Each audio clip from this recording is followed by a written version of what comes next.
pelayanan kesehatan baik di sini atau yang di vaskes-vaskes yang lain, apa ini menjadi sesuatu yang sangat penting atau memang hanya mau dibiarkan sesuai dengan profesionalitas mereka dengan ilmu medis?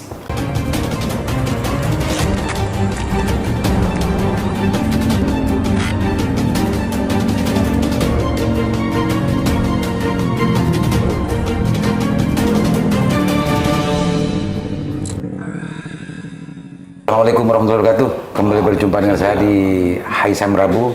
Pemirsa, hari ini kita akan terus berbicara terkait dengan urusan pelayanan kesehatan di RSUD dan juga puskesmas dan semua vaskes di Kabupaten Bangkalan. Kebetulan hari ini hadir Kiai Mughafir. Assalamualaikum Pak Kiai. Waalaikumsalam warahmatullahi wabarakatuh. Dan Ustadz dan Pinter ya, Pinter biasanya, Pinter Son Haji. Assalamualaikum, Kanda. Waalaikumsalam, Bida. Pemirsa, beliau-beliau ini adalah Komisi D, di samping memang peran sosialnya adalah Kiai, yang satu adalah Pinter. Kalau Kason Haji ini, yang saya tahu, sejauh yang saya ketahui adalah bagian dari keturunan Puju Centena. Kalau beliau, Kiai Mughafir, saya sudah sekitar 15 tahunan lebih pernah bersama beliau, dan beliau tidak dilakukan lagi, memang di samping menjadi wakil rakyat 3 periode kalau nggak salah, 3 periode Pak Kiai ya? 4 periode. Juga sebagai Kiai di Bumi. Pak Kiai, bicara masalah pelayanan kesehatan, masih saja terjadi keluhan-keluhan meskipun anggapan dan juga penjelasan dari pemerintah dalam konteks ini di Dinkes juga RSUD sudah ada pembenahan, sudah ada dan macamnya, tapi masih saja terjadi keluhan dan juga informasi yang diberikan oleh masyarakat bahwa para nakesnya banyak nyut-nyutan dan terlalu lama, mau pulang ditahan terlalu lama dan pokoknya banyak yang menjadi keluhan. Pak Kiai di samping menjadi Kiai di Brunei dan juga menjadi sering mendapatkan keluhan dari masyarakat konstituen terkait dengan urusan pelayanan kesehatan, bagaimana tanggapannya Pak Kiai terkait masalah ini? Ya, terima kasih Pak Aliman. Assalamualaikum warahmatullahi wabarakatuh. Waalaikumsalam warahmatullahi. Apa yang disampaikan oleh Pak Aliman ini memang banyak keluhan-keluhannya dari masyarakat terkait masalah petugas dari pihak medis dan sebagainya. Dan menurut saya ini mungkin harus memasukkan semacam spiritual Pak ya, harus dimasukkan baik di pihak petugas medis maupun juga si pasien gitu atau ya klien. Kedua-duanya Pak Kiai. Kedua-duanya itu harus dimasukkan. Kalau spiritual ini nggak dimasukkan, ya itu yang terjadi nanti. Iya, itu yang terjadi. Ada dokter yang mencari ceperan juga dulu ya. Para medis juga dan lain-lainnya. Ya, saya maksud di sini, ya saya masukkan memang langkah-langkah itu harus diambil oleh pihak rumah sakit khususnya ya. Karena saya ada di rumah sakit sekarang ini bersama Pak Aliman. Memang nomor 1 ini kan ikhtiar Pak ya. Ya. Ikhtiar ini adalah bagian dari usaha. Orang sakit mau sembuh masuk ke rumah sakit ini adalah bagian bentuk dari ikhtiar. Dan kemudian setelah ikhtiar ini kan harus ini harus masuk spiritual. Berbicara masalah spiritual ini adalah berbicara masalah relasi kita dengan Tuhan. Ya, keagamaan. Keyakinan kita sama yang Maha Kuasa kan begitu Pak Aliman ya. Nah, ini harus dimasukkan. Saya harapkan nanti di rumah sakit ini paling tidak bisa mendatangkan ya para kiai ya yang beragama Islam dan juga yang beragama lain mungkin ya bisa dimasukkan juga. Selama ini Pak Kiai melihat kosong ya dalam konteks sektor ini, hanya persoalan pendekatan medis saja dan ikhtiar saja Pak Kiai? Sebenarnya bukan kosong ya Pak Aliman, karena saya tahu di sini ini kan mayoritas ini Islam ya. Jadi saya kira bukan ya kekosongan, cuma harus diingatkan mungkin. Semacam ada kurang mengingatkan pengajian 1 bulan sekali atau apa gitu. Tambihunnya yang penting ya. Isi sebetulnya sudah ada Pak Kiai ya. Sebenarnya sudah ada. Oke. Kan nggak ada salahnya saling mengingatkan ya. Baik di tim medisnya maupun di pasiennya nggak ada salahnya. Lalu setelah ikhtiar masuklah ini doa. Karena antara ikhtiar dan doa ini nggak bisa dipisahkan. Nggak boleh dipisahkan, Jadi satu kesatuan, Pak Lima. Lalu kemudian dari dua hal ini, langkah yang ketiga adalah ya tawakal Allah. Tawakal. Serahkan hasilnya kepada Allah. Saya kira. Ikhtiar, doa, dan tawakal. Ikhtiar, doa, dan tawakal. Pak Ustadz Son Haji, beliau juga meskipun hari ini kebetulan menjadi anggota Komisi D, di rumahnya beliau ini pinter. Pinter ini kalau Madura bukan koordinator, bukan ya? Ada kaitannya juga dengan persoalan-persoalan sosial tempat mengadu gitu ya, tempat mengadu masyarakat Kebanjar. Semua persoalan-persoalan sosial tidak hanya urusan kesehatan. Siap. Semua persoalan mengadu ke rumahnya Pak Son Haji. Peran ustadznya itu gitu. Nah sekarang kan di sini kita bicara persoalan apa yang disampaikan Pak Kiai Mukafi tadi itu menarik Pak Ustadz. Apa kira-kira itu aktualisasi dan untuk mewujudkan itu dan juga bagaimana sebetulnya Pak Ustadz Son Haji melihat pelayanan kesehatan baik di sini atau yang di vaskes-vaskes yang lain, apa ini menjadi sesuatu yang sangat penting atau memang hanya mau dibiarkan sesuai dengan profesionalitas mereka dengan ilmu medis? Terima kasih Adinda Aliman. Terkait apa yang telah disampaikan oleh Kiai Mukafi, ada tiga hal penting yang saya tangkap dari pembicaraan beliau. Yang pertama, usaha dalam hal ikhtiar, doa dan tawakal ala Allah. Ini sangat penting sekali. Konteks ini jangan hanya sekedar dijadikan stigma begitu. Yang saya harapkan bagaimana mulai dari direktur sampai ke bawah, khusus di RSUD ini, di samping memberikan pelayanan medis yang sudah teratur begitu, yang sesuai dengan SOP, bagaimana medis, dokter, tenaga medis dan dokter dan semuanya setiap melakukan tindakan medis jangan lupa kita ingat kepada Allah begitu. Siapa tahu ketika ingat kepada Allah, saya ingat ketika Dr. Farhad berbicara begitu ya, karena saya sering berkomunikasi dengan beliaunya menajak kerja itu. Kelebihan kita ini Kak Son Haji, kalau dokter yang lain ketika nyuntik begitu ya, bismillahnya itu lupa. Nah kalau kita enggak, karena kita dari kalangan santri, kalau nyuntik bismillah kada, lebih bismillah kada, apa mantih itu Adinda Aliman. Terkait apa yang saya temukan, seperti apa yang Adinda Aliman katakan tadi, kalau saya ini pinter begitu ya. Setiap pengaduan masyarakat di Kecamatan Kuanyar di 16 desa ini memang tidak pernah lepas dari kita begitu ya. Sampai kita ini bikin gardu masyarakat gitu. Di situ saya bikin setiap pengaduan dan saya terima. Baik itu urusan yang lain terlepas dari urusan nakes, saya tampung semuanya. Jadi urusan nakes tetap kita koordinasi dengan puskesmas. Kalau dengan RSUD tetap kita dengan Bu Direktur dan Wakil Direktur. Yang saya tekankan bagaimana etika dari kita semuanya. Yang penting kita punya niatan ikhlas, insya Allah semuanya akan tercover. Begitu Adinda. Pak Ustadz, tadi kan sempat bilang jangan hanya dijadikan sebuah stigma, kebertuhanan. Kebertuhanan jangan hanya dan hanya dibicarakan, perlu untuk diamaliakan dan dirasakan, Pak. Nah, untuk bagaimana rasa kebertuhanan kita ini masuk ke dalam sebuah kerja profesionalitas para medis khususnya dan juga para pasien. Ada gambaran nggak untuk bagaimana mendorong itu ya? Kalau urusan itu kan urusan pribadi-pribadi, Pak. Tapi setidaknya manajemen ini mempunyai semacam torikoh gitu ya. Torikoh untuk bagaimana mendorong para medis yang ada di sini agar tidak lupa baca bismillah. Ada nggak gambaran itu Pak Ustadz untuk mendorong, karena ini peran Komisi D-nya, ini Komisi D-nya agar ini menjadi sebuah langkah dan kalau bisa ya SOP lah, meskipun itu tidak harus harus pakai denda kalau tidak baca bismillah, tapi ini minimal menjadi perhatian khusus bersama kalau di RSUD dan semua fasilitas Kabupaten Bangkalan, minimal baca bismillah ketika mau nyuntik atau dan macam-macam. Gimana? Apa kira-kira yang mau didorong kepada pihak manajemen? Begini, dorongan kita ini yang kebetulan teman-teman ada di Komisi D tidak sekedar bicara anggaran. Terkait isi hati ini yang implementasinya terhadap agama, saya sampaikan tadi tidak sekedar stigma. Kita harus menyampaikan apa adanya secara profesional yang dokter bekerja sesuai dengan aturan yang telah ditentukan, cuman dengan niatan ibadah itu yang terpenting menurut saya.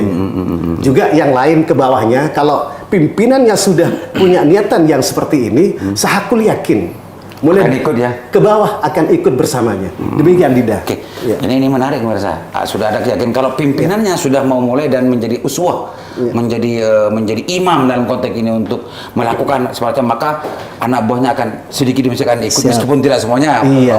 Pak Kiai, ini menarik Pak Kiai. Ini menarik Pak Kiai. Bicara tentang persoalan iman, dalam konteks bagaimana memasukkan iman dalam profesionalitas kerja dan macamnya, tidak semua orang fasik lagi, tidak semua orang mempunyai kefasihan, dan hanya banyak sekali justru yang hanya pintar menjelaskan tentang bagaimana keimanan itu ada, tapi kering ketika itu dilihat dalam perbuatan dan macamnya. Mohon maaf Pak Kiai, mohon maaf Pak Kiai, saya dulu sempat jadi pinter, tapi bukan pinter begini. Wa ma khalaqtul jinna insa illa liya'budun. Lah, konsep ini sebetulnya ketika masuk tidak hanya sholat kan Pak Kiai. Jadi dokter, jadi paramiliter macamnya. Kalau liya'budun itu bagian dari pengabdian, tidak hanya kerja. Tidak hanya kerja, hanya menggugurkan tugas karena tak koyong atasannya. Dan ini beda loh, apa namanya? Dampak dan kualitas kerjanya dan dampak kepada pasien itu akan berbeda karena dia merasa pengabdian dirinya tidak hanya sekedar menunggu honor atau apa ya istilahnya insentif ya, hanya insentif. Nah, konsep ini apa kira-kira yang ingin diusulkan oleh Pak Kiai terhadap RSUD agar itu betul dorongan iman itu betul bisa teramaliahkan lagi, tidak hanya sekedar stigma. Bagaimana Pak Kiai? Iya Pak Aliman, menurut saya Bang Harus itu ya, Bang Harus ya, dorongan iman itu harus. Dan saya sepakat apa yang disampaikan oleh Pinteresan Haji. Iya, dan itu harus dimulai dari pimpinannya. Dia pimpinan Pak. Kalau sudah pimpinan ini memulai, insya Allah bawahnya kan mengikuti. Dan ini juga usulan saya.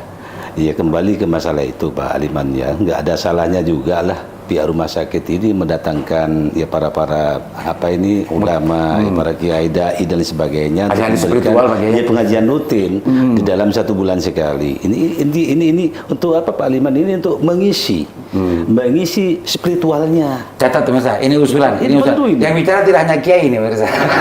Tapi ini Komisi D ini. Pak Bu Direktur dan semua para stakeholder RSUD dan juga Faskes Kesehatan di Kabupaten Bangkalan, ini usulan dari Komisi D.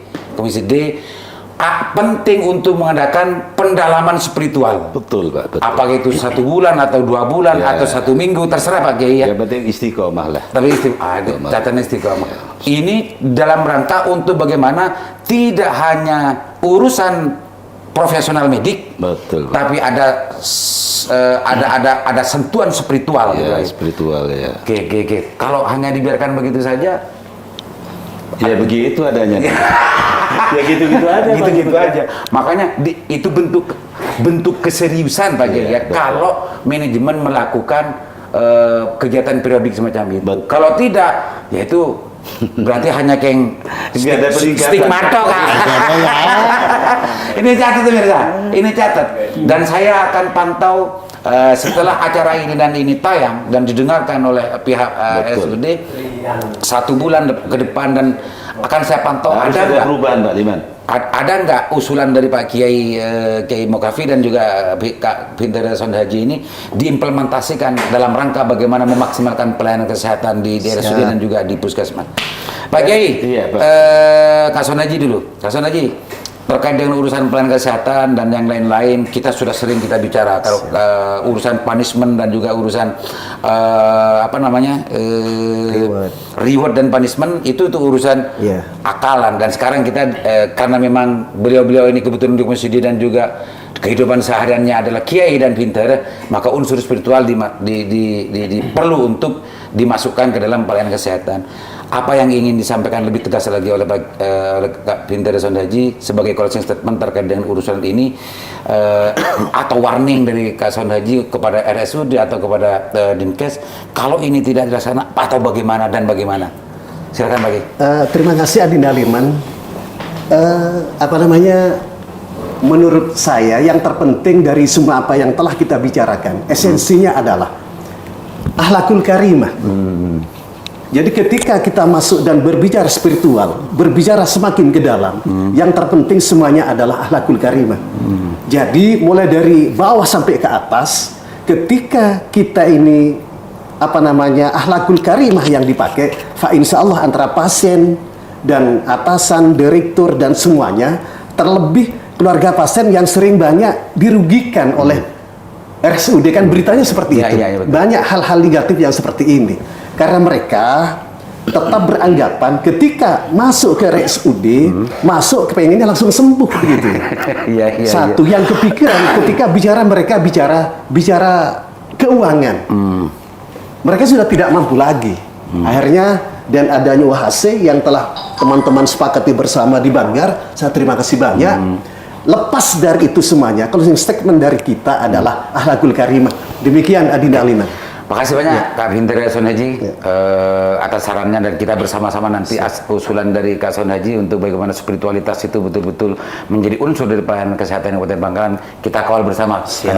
Pak Kiai, silakan Pak Kiai, apa yang ingin sampaikan Pak Kiai terkait dengan urusan usulan Pak Kiai terkait dengan urusan pelayanan kesehatan, karena selama ini memang diakui atau tidak hanya memakai pendekatan profesional ya ke medikan dan spiritualitas itu, meskipun itu banyak orang yang fasih berbicara terkait masalah itu, tapi tidak sedikit yang kita lihat itu kering ketika kita melihat dan menyaksikan pelayanan itu diberikan kepada mereka. Silakan Pak Kiai, apa yang ingin di-stressingkan Pak Kiai sebagai closing statement juga Pak Kiai. Ya, terima kasih Pak Aliman. Ya, sebenarnya banyak yang ingin saya bahas Pak Aliman ya, karena waktunya yang enggak. Jadi akhirnya statement saya seperti itu Pak Aliman. Jadi rumah sakit ini biar bisa lebih meningkat kinerja, bukan hanya kinerja sebenarnya, apa yang disampaikan oleh kawan-kawan kita Pak Sound-Haji dan sebagainya, ini akhlakul karimah itu harus masuk di dalam keseharian di dalam. Oleh karenanya ya Pak Aliman, ini yang saya harapkan pula, ini bagaimana caranya memberikan sebuah pelayanan kepada pasien ini. Otomatis yang diharapkan oleh si pasien ini adalah masalah rumah sakit ini harus bisa memberikan istilahnya ya, rasa kemanusiaan bagi dia, jangan sampai yang maksimal untuk melayani si pasien secara maksimal. Lah oleh karenanya yang saya lihat ya, di pasien-pasien yang rawat inap Pak Aliman, ini apabila nggak disambangi oleh keluarganya, merasa sedih dia. Lah ini, oleh karenanya di tim medis ini bagaimana caranya bisa meningkatkan mental mereka. Si pasien itu harus ditingkatkan mentalnya. Sebab kalau mentalnya sudah ngedrop nggak bisa Pak. Tambah sakit. Ya itu Pak Aliman. Oleh karenanya yang saya harapkan dari tim medis, baik direkturnya, wadirnya, ya, sampai ke bawahannya ini semua ini, mari bersama-sama ini meningkatkan kualitas di pelayanan kesehatan dengan memasukkan spiritual keagamaannya. Saya kira seperti itu. Untuk sebelum selesai, satu putaran lagi. Sebelum selesai, dan ini menjadi putaran lagi, karena barusan muncul dalam pikiran saya ketika bicara masalah spiritualitas, usulan dari Pak Kiai tadi itu adalah secara periodik penting untuk diadakan pendalaman spiritual kepada teman seluruh para nakes, apakah itu di sini per bulan atau per minggu atau dan semacamnya. Penting nggak kira-kira kepada Kak Sound-Haji dan juga Pak Kiai untuk memberikan suasana spiritualitas itu di tempat-tempat pelayanan yang diberikan atau setidaknya di RSUD ini, suasana spiritualitas itu misalkan Bu Direktur mewajibkan pada semua ruangan membuat apa namanya? Ada tulisan-tulisan. Ada morotal gitu, morotal atau tulisan-tulisan yang mengingatkan kita pada spiritualitas kita, apa doa-doa kesembuhan dan lain-lain dan macamnya. Itu penting nggak menurut Kak Soni Haji dan Pak Kiai agar suasana spiritualitas itu tidak lepas di apa namanya di rumah sakit Kabupaten Bangkalan ini. Terima kasih Adi Aliman. Seperti apa yang telah disampaikan oleh Kiai Mugafri, rekan kita di Komisi D, juga Adi Aliman, statement atau tagline yang berbau Islami, saya sependapat itu. Kita lihat kalau berangkat dari Kecamatan Kuanyar sampai di Burne, ini pasti ada apa namanya baleho. Itu setiap anggota dewan yang dari Jawa Timur ini pasti menuliskan an-nadhafatu minal iman. Betul. Ini paling tidak memberikan kesan kepada masyarakat bagaimana pentingnya kebersihan. Paling tidak kita bicara kebersihan dan ini dibenarkan begitu. Dan masuk ke ruang spiritual ini. Ketika kita sudah terbiasa dan hidup bersih, dengan sendirinya sehat itu akan datang. Masuk ke kota lagi semakin tambah banyak begitulah. Apa namanya baleho-baleho seperti ini. Saya terima kasih dan sependapat dengan Ade Daliman, di setiap ruangan kalau bisa cari kalimat yang tidak terlalu panjang, yang memberikan motivasi itu. Untuk mengingatkan. Iya. Salah satu contoh. Malelo kuasai setan apa cipto. Silakan lagi. Motivasi ini ya dalam bentuk di situ ya Pak Aliman, mungkin setiap ruangan atau ya tempat-tempat yang dipilih nanti oleh direktur. Nah, ini dikasih semacam motivasi, semacam ayat misalkan di surat apa ini Asy-Syu'ara ayat yang 80 disebutkan wa idza maradtu fa huwa yashfin. Wa idza maradtu fa huwa yashfin. Jadi apabila saya sakit, dialah yang menyembuhkan. Salah satu contoh. Catat. Saya bukan itu. Yashfin pangeran itu. Dan mungkin ya doa-doa yang diajarkan Rasulullah banyak itu ya doa-doa kesembuhan. Itu ramaikan di ruang-ruangan. Betul Pak, itu Pak. Motivasi itu Pak. Cip, catat ini Bu Direktur, para manajer manajer RSUD untuk membuat suasana spiritualitas itu betul-betul muncul dan betul-betul tercipta. Di samping usulan beliau tadi itu adalah secara periodik melakukan pendalaman spiritualitas agar kerjanya tidak kering gitu ya, bahwa itu hanya segala tugas lepas dari urusan peribadahan kepada Allah. Mudah manfaat dan mudah-mudahan ini betul-betul ditindaklanjuti. Assalamualaikum warahmatullahi wabarakatuh. Waalaikumsalam warahmatullahi wabarakatuh.